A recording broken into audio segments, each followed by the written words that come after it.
नहीं खाना चाहिए। आंखों के दोष ने देखो कितना बुरा बना दिया। अब तो ये डाके डालने लग गया। और डाके भी कैसे डालता है? दारू पी लेता है, आंखें लाल हो जाती हैं, माथे पे काली पट्टी बांधता है, हाथ में एक नंगी तलवार ले लेता है और जिस बाजार से चलता है ना, लोग कहते हैं भैया दुकानें बंद कर दो, डाकू अजामिल आ रहा है। देखिए आंखों का दोष। लोग ये कहते थे भक्त अजामिल आ रहा है, और अब लोग ये कहने लगे डाकू अजामिल आ रहा है।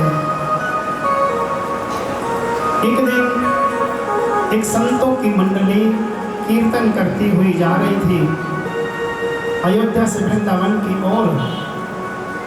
बीच में अजामिल का गांव पड़ा।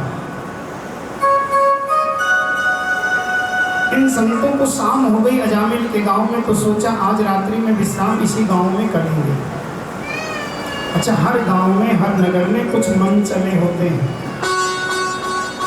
जो रास्ता पूछने वालों को गलत रास्ता बता देते हैं, सोचते हैं परेशान होंगे आनंद आएगा, भटका करके खुश होते हैं।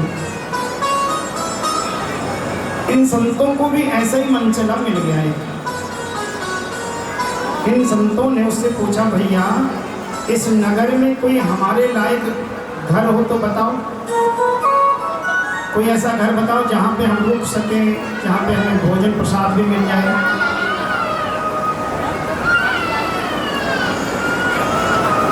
तो इस मंचली ने कहा कि हाँ महाराज जी,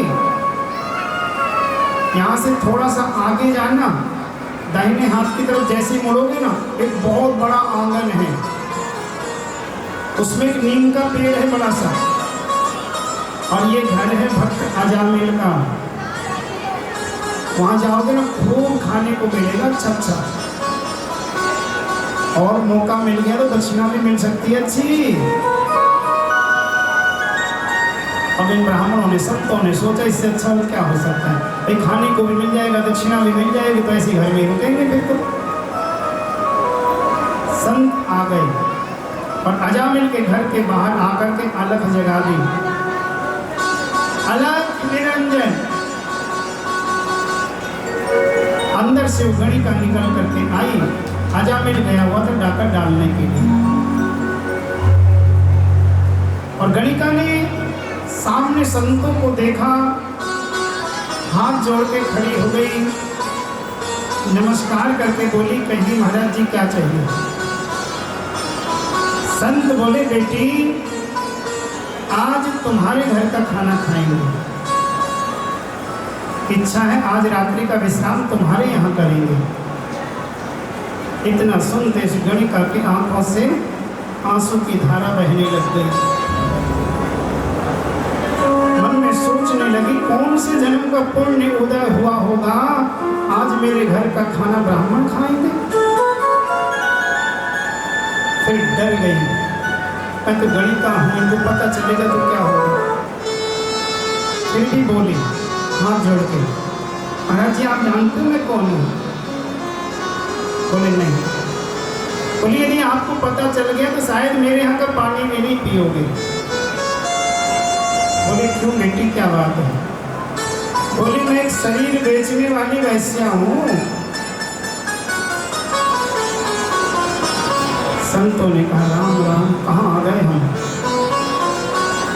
लेकिन इनके जो गुरु जी है ना, बोले क्या हुआ बेटी, इंसान बुरा नहीं होता, इंसान के कर्म बुरे होते हैं, और यदि इंसान के कर्म सुधर जाएं तो इंसान सुंदर हो जाता है।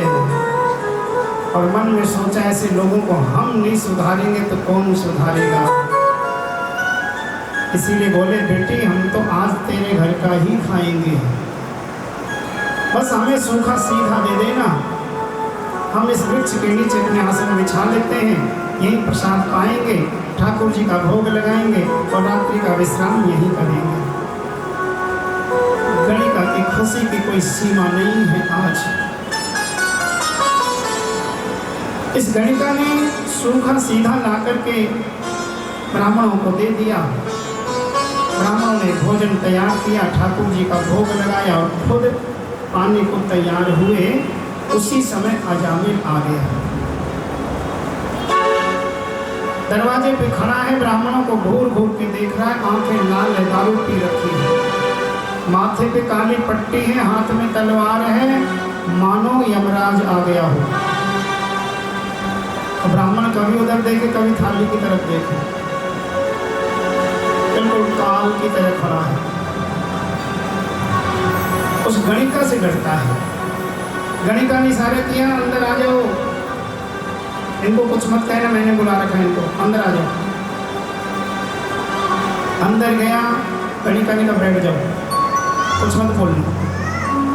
बैठ गया अजामिल और ब्राह्मणों ने भोजन पाना शुरू किया। शास्त्र कहते हैं ब्राह्मण यदि किसी के घर का एक कण भी खा लेना, उसके बदले इतना दे जाते हैं, उसे दिखाई नहीं देता, लेकिन भंडार भर जाते हैं।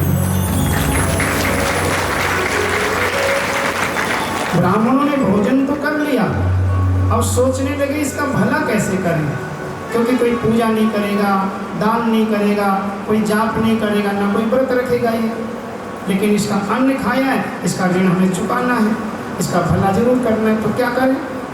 गुरु जी ने आवाज लगाई, बेटा अजामिल।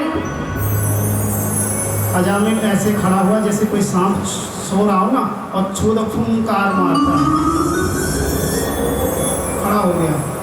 गणिका ने कहा सुनो, जो पूछे वही बोलना, फालतू मत बोलना वहां जाके। तब तक दोबारा आवाज आ गई, बेटा अजामिल। दौड़ करके आया, हाँ क्या है। गुरु जी ने कहा बेटा तुम्हारे यहाँ का भोजन किया है, दक्षिणा कौन देगा। क्योंकि शास्त्र कहते हैं यदि आपने किसी ब्राह्मण को जिमाया और जिमाने के बाद दक्षिणा नहीं दी, सारा जिमाया बेकार गया आपका। क्योंकि ब्राह्मणों का दांत घिसता है ना, दांत घिसाई देनी पड़ती है। तो बोले बेटा तुम्हारे यहाँ का खाना खाया, दक्षिणा कौन देगा। बोला ये जो तुम्हारे दंड कमंडल और छाता वाता सुरक्षित रखे हैं ना, यही समझ लो दक्षिणा है। कहीं ऐसा नहीं सब छीन छान के अंदर रख लूं। संतों ने सोचा गुरु जी दक्षिणा के चक्कर में लठ न पड़वा दे कहीं, लेकिन गुरु जी ने भी कहा बेटा हम ऐसी दक्षिणा मांगेंगे जो तुम आसानी से दे सकते हो। अजामिल ने सोचा पूछ तो लो आखिर क्या मांगना चाहते हो, क्या बोलो।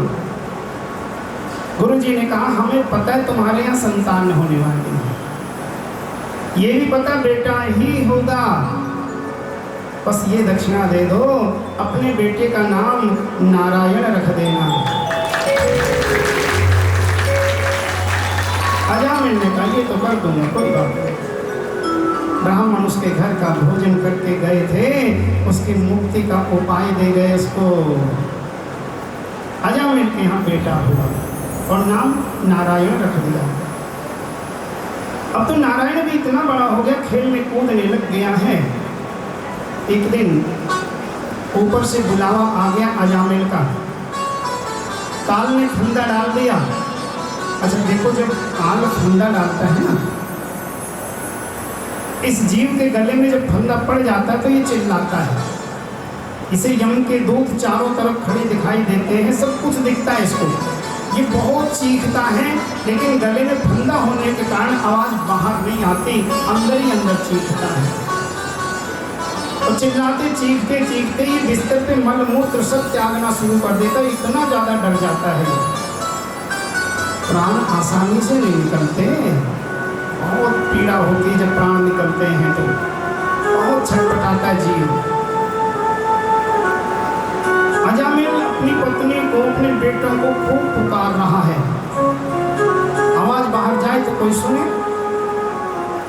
सोचा कोई आसपास में नहीं है, शायद छोटा बेटा नारायण ही पास में हो, उसी को बुला लो, शायद वही बचाएगा।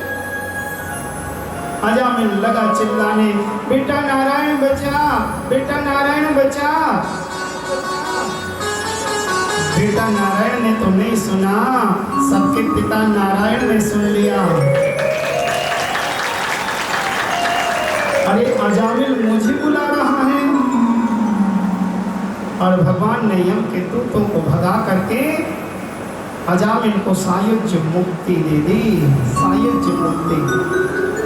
तो भाव को भाव अनख आलसहूँ, नाम जपत मंगल किसी दसहूँ। भाव से लो या बिना भाव के उसका नाम लो। आग का काम है जलाना। यदि अग्नि में आपने कपड़ा जान के डाल दिया तो जल जाएगा। आग जल रही है, अनजाने से कपड़ा डल गया तो क्या होगा? बच जाएगा क्या? नहीं बचेगा, क्योंकि आग का तो काम ही है जलाना।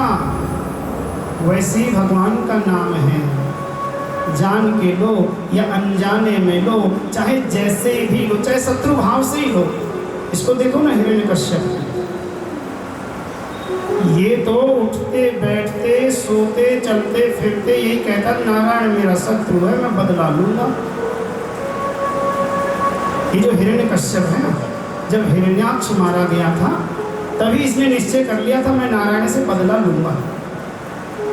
इसकी पत्नी का नाम है कयाधु और इसके 3 बेटे हैं। चौथा कयाधु के गर्भ में पल रहा था। हिरण्यकश्यप भगवान नारायण से बदला लेने के लिए ब्रह्मा जी की तपस्या करने के लिए गया वन में। और इधर इंद्र ने आकर के क्या किया, हिरण्यकश्यप के 3 बेटों का वध कर दिया। और जो कयाधु की कोख में था इसको भी मारना चाहते थे इंद्र, तो इंद्र ने कयाधु का हरण कर लिया, कयाधु को चुरा लिया और अपने विमान में बिठा के ले जाने लगे इंद्र। सामने से संत नारद ने देखा और विमान रुकवा लिया। अरे इंद्र ठहर, कयाधु को चुरा के ले जा रहा है, उसके बेटों को मार दिया। हिरण्यकश्यप के होते हुए उसके राज्य में पांव रख लेता, वो नहीं है तो कायरों की तरह उसकी पत्नी का हरण कर रहा है, छोड़ दे इसको। इंद्र घबरा गया, क्योंकि नारद जी में वो शक्ति है, किसी को भी जला के राख कर सकते हैं। नारद जी कयाधु को लेकर अपने आश्रम में आ गए और बोले बेटी तू अपने घर में सुरक्षित नहीं है, तेरे पति जब तक वापस नहीं लौटे तब तक तू मेरे आश्रम में रहे और खूब भजन कर। नारद जी ने कयाधु को अपने आश्रम में सारे पुराण सुनाए, श्रीमद् भागवत जी की कथा भी सुनाई। तो कयाधु की पेट में जो बालक था ना, इसने गर्भ से ही नारद जी को अपना गुरु मान लिया। और जब हिरण्यकश्यप वापस लौट करके आया, कयाधु अपने महल में गई, कयाधु ने इस बालक को जन्म दिया, तो इस बालक का नाम रखा गया प्रहलाद।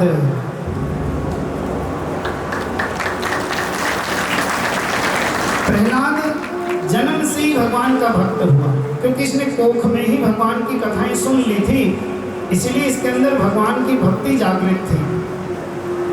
जब प्रहलाद की पढ़ाई शुरू हुई ना, शिक्षा आरंभ हुई, तो हिरण्यकश्यप ने संडामर्क नाम के जो 2 गुरु थे ना, इनको आदेश दिया कि प्रहलाद को राक्षसी विद्या सिखाओ, इसको पूरा राक्षस बना दो। लेकिन प्रहलाद ने वो शिक्षा कभी नहीं ली। जब भी संडामर्क पढ़ाने लगते तो ये नारायण नारायण जपने लग जाता था। आज क्या हुआ, प्रहलाद ने सभी बच्चों से कहा भैया आज पढ़ाई की छुट्टी करेंगे। बोले क्यों? बोले आज एक खेल खेलेंगे। बोले हमें पता तेरा जो तू खेल खेलेगा, तू नारायण नारायण का नाम रटेगा, तेरे पिता को पता चलेगा, वो पकड़ेंगे तुझे, पीटेंगे, दर्द हमें होता है। तो देखो प्रहलाद ने क्या कहा, बोला तुम्हें मेरे नारायण पे विश्वास नहीं क्या? अरे उन्होंने मुझे मारने के लिए क्या क्या नहीं किया, पहाड़ के ऊपर से समुद्र में फेंकवा दिया, कुछ नहीं बिगड़ा मेरा। हाथी के पांव के नीचे कुचलवाया, कुछ नहीं बिगड़ा। सांपों की कोठरी में डलवा दिया, यहाँ तक एक शेर के आगे पिंजरे में बंद कर दिया, वो शेर पूंछ हिला करके मेरा चेला बन गया, मेरा कुछ नहीं बिगड़ा। और माँ कयाधु के द्वारा दूध में जहर मिलाकर के पिलवाया मुझे, वो जहर अमृत हो गया। बुआ ने तो हद ही कर दी। बुआ बोली, अरे उनको ऐसा वरदान था, एक ऐसी चादर उनके पास थी, जब तक वो चादर ओढ़ करके अग्नि में रहेगी उनका कुछ नहीं बिगड़ेगा। तो बुआ बोली, मुझे आग में लेके बैठ गई और उस परम पिता परमात्मा की कृपा से ऐसी हवा चली, वो चादर बुआ के ऊपर से उड़ के मेरे ऊपर आ गई, बुआ जल गई और मैं सुरक्षित रहा। तो तुम्हें मेरे भगवान पे विश्वास नहीं क्या? बोले विश्वास तो है। बोले चलो खेलते। बोले क्या? बोले एक जना पहले ढोलक पे ताल दो और बाकी सब लोग तैयार हो जाओ, ताली बजाते हुए खेलेंगे। और देखो कैसा खेल शुरू हुआ। श्रीमन नारायण नारायण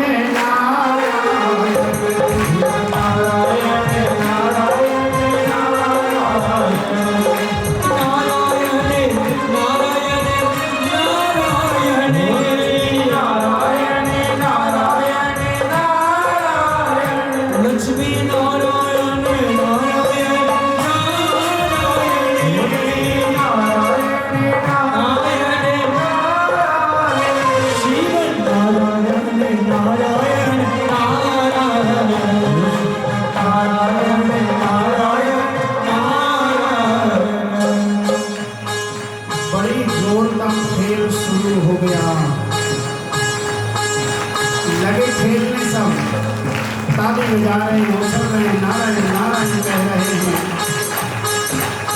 ये आवाज संगा मार्ग तक पहुंची। संगा मार्ग में देखा रहे तो सारे नारायण नारायण कह रहे हैं।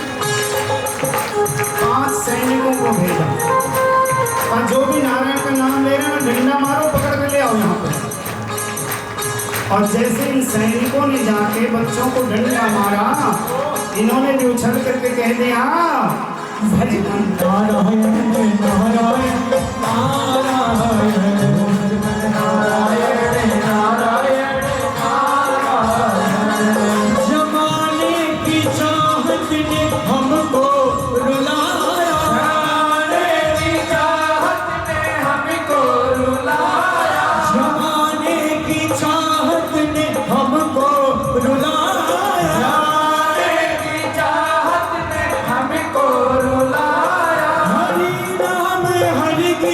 जुबान पे ना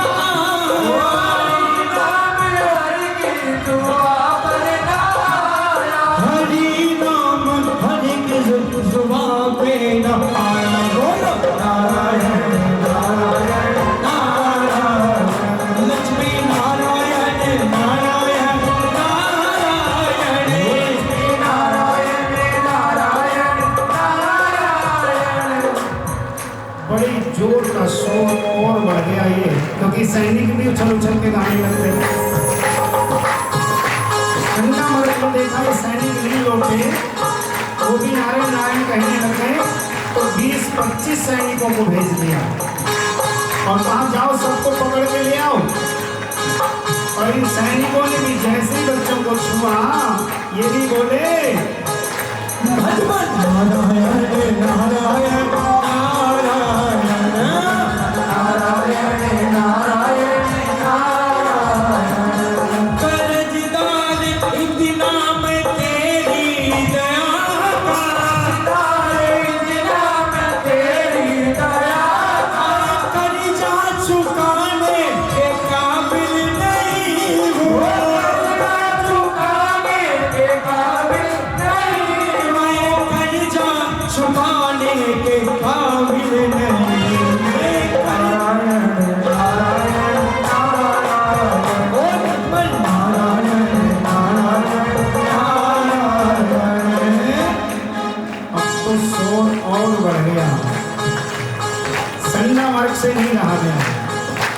संडा मर्क ने सोचा मैं जाके देखूं, और संडा मर्क ने आकर के जैसे प्रहलाद को छुआ ऐसा करंट लगा।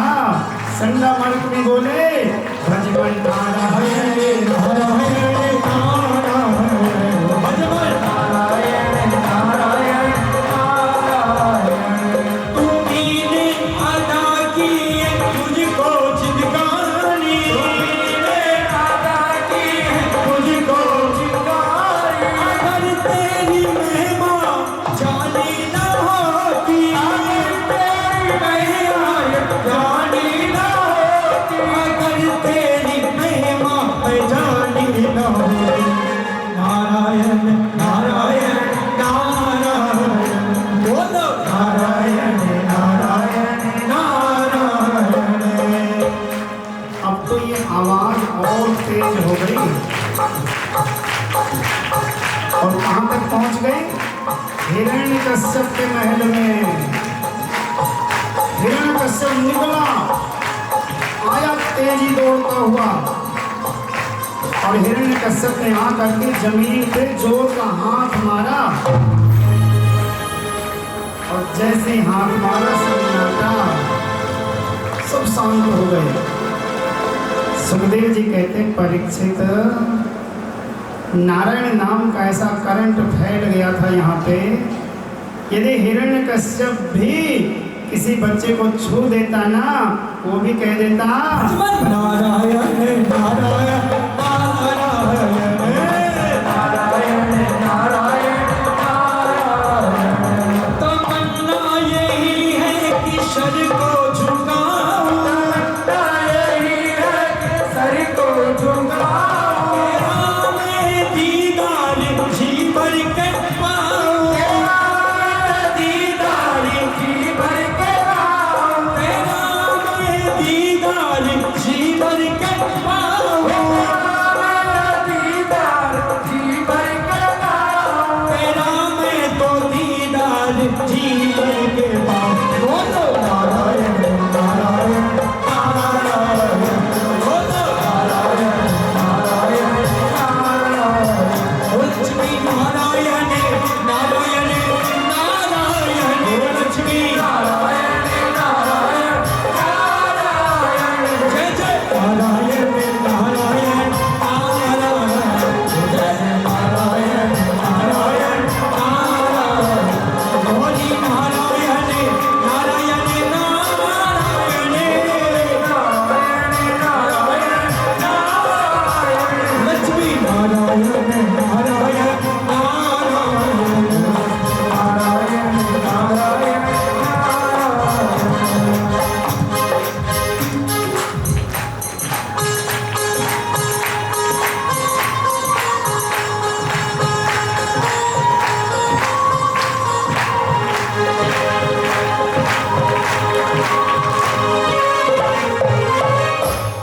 बोली लक्ष्मी नारायण भगवान की जय हो।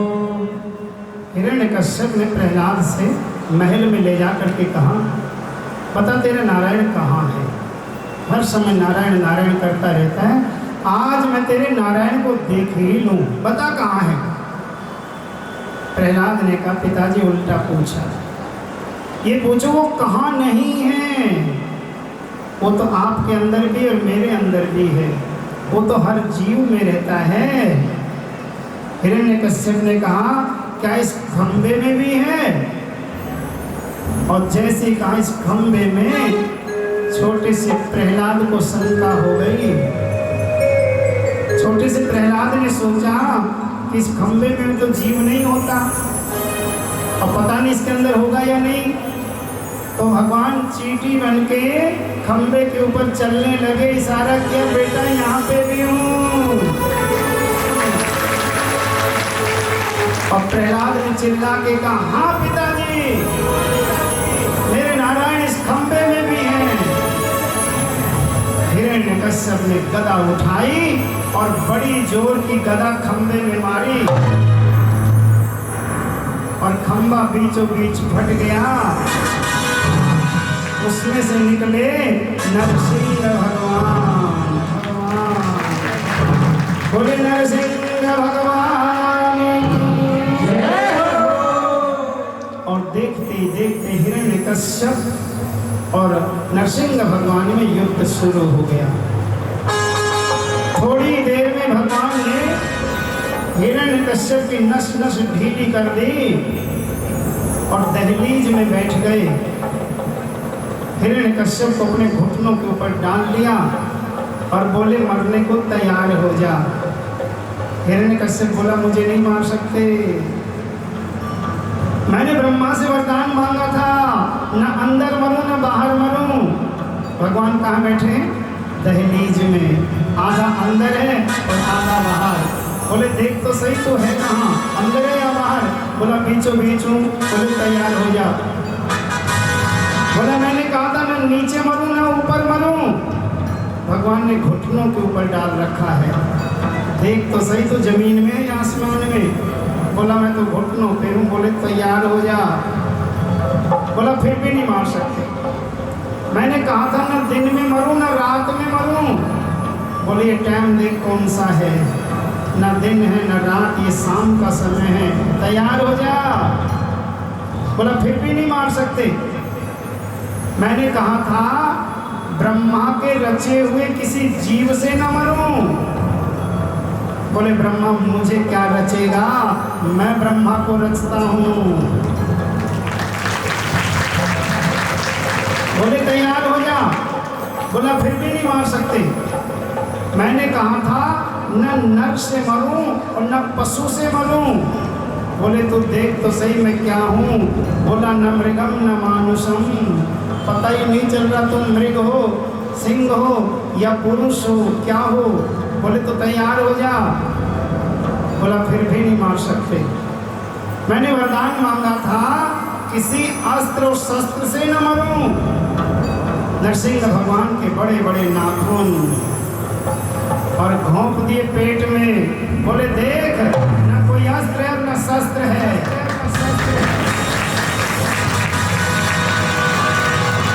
हिरण्यकश्यप की आंतों को निकाल के भगवान अपने ऊपर लपेटने लगे। परीक्षित बोले गुरुदेव हिरण्यकश्यप की आंतें और अपने ऊपर? बोले हाँ, उसकी नस नस में नारायण है।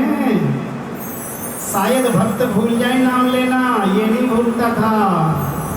चलते फिरते उठते बैठते खाते पीते नारायण नारायण नारायण करता था ये, इसलिए इसकी हर नस में नारायण है।